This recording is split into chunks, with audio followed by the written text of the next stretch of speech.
Let's look at a classic piece of corporate folklore that usually ends up on your desk around mid-quarter. It's the mandate to optimize for two completely opposite things at the exact same time. Now, you've sat in the town hall where the VP stands near your slide and tells the room that the directive for the next 6 months is to aggressively expand market share while simultaneously cutting operational overhead by 20%. They throw in a few empty words about synergy and doing more with less, being economical, and then they head to the airport. If you observe the room the moment that presentation ends, the choreography is almost always the same. The middle tier immediately panics. They schedule 3 separate alignment meetings. They build complex color-coded trackers to prove that they are taking the request very seriously. They stay late on a Tuesday trying to figure out how to run a high-velocity campaign on a starvation budget. They treat it as a personal challenge, as if the problem is just their own lack of imagination. But if you look at the request with like a little bit of clinical distance, you realize there's no strategy there at all. It's a flat-out contradiction. It's the professional equivalent of asking a pilot to fly the aircraft higher while draining the fuel tank in midair. And the moment you accept the premise that it's your job to solve an impossible equation, you've already lost the match. Let's dismantle the real physics behind the impossible mandate. When an organization hands you conflicting priorities, it's rarely an accident or simple mistake by the leadership tier. It is a defense mechanism. The people at the top are feeling immense pressure from the board or the market. They don't actually know how to reconcile the numbers, right? So they make a very deliberate, unstated choice. They shift the risk of failure downward by telling you that both targets are equally critical, that they insulate themselves from whatever happens next. If the expansion fails, they can blame your execution. If the budget blows out, they can point to your lack of fiscal discipline.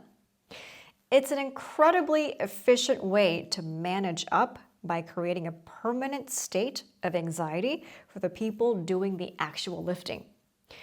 We should probably call this what it is: systemic contradiction. Now, most people deal with this by running faster, right? They try to play the hero. It makes sense. They think that if they just work a little harder over the weekend or squeeze their vendors just a little tighter, right? They can magically bridge the gap. But you cannot outwork bad architecture. When you try to satisfy a contradictory prompt, you don't actually fix the system.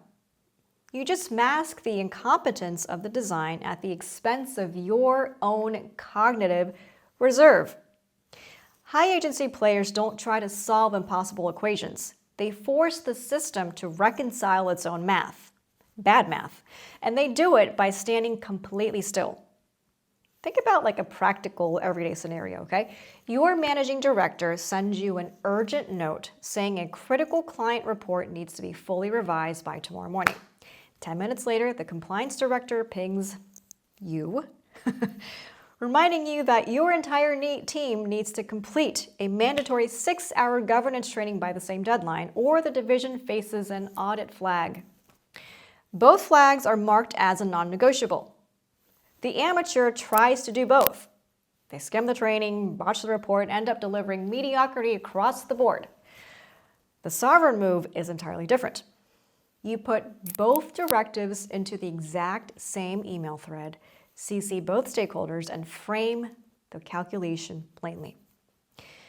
Now, to complete the client report by 9 a.m., the team must dedicate all available hours tonight.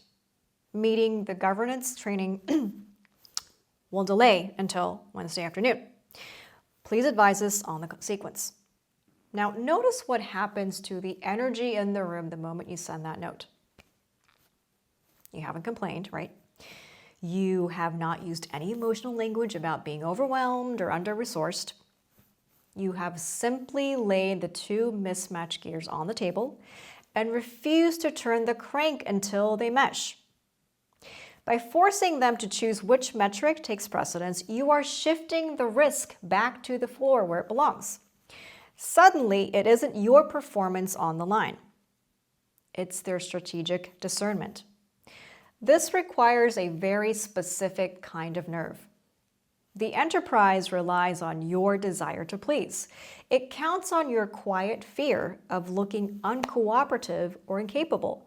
But real weight in an organization doesn't come from saying yes to everything.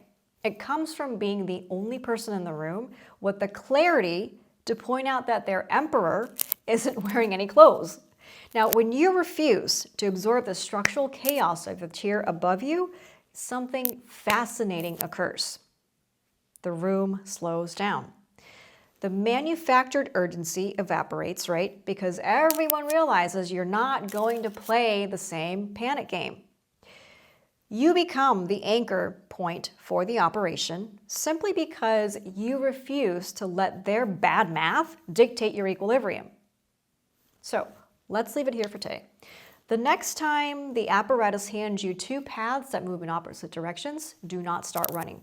Do not sacrifice your calendar trying to make a broken design look flawless. Just stop. Let the pieces, lay them out on the glass, and let the people who drew the map figure out how to drive the car. Stay still, and let the system do the heavy lifting for once. See you in the next one.